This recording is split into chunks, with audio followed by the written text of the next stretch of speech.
I have this stool with a broken top, and today I'm going to replace it. I did try to install a pocket screw and kind of hold this thing together, but it's too far gone, and I happen to have a piece of butcher block that's pretty much exactly the right size.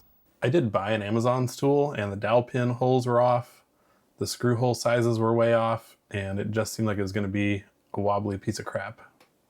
I measured the spacing on the dowel pins, drew up the pattern on my Shapeoko CNC.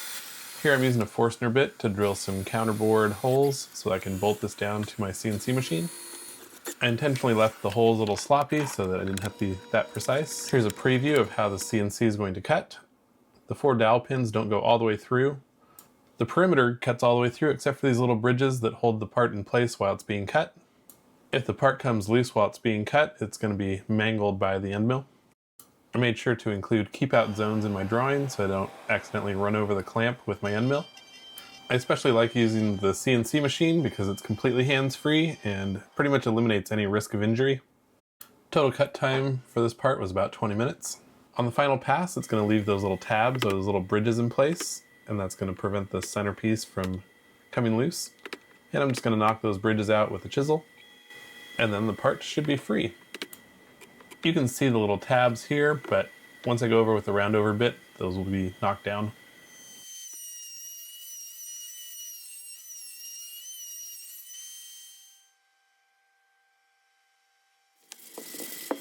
Here I'm just smoothing the edges because it was still a little rough from the router.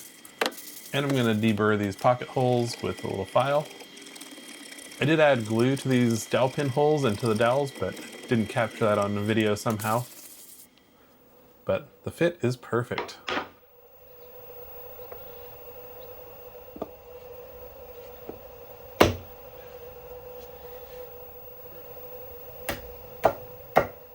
This butcher block top that I'm using came from Home Depot.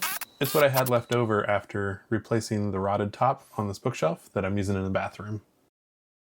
I'm not a fan of the hard, plasticky urethane finishes, so I'm just going over this with beeswax to bring out the color and give a little bit of protection. That about wraps it up for this video. Thanks for watching. Feel free to leave any comments or questions in the comment section below. Thanks.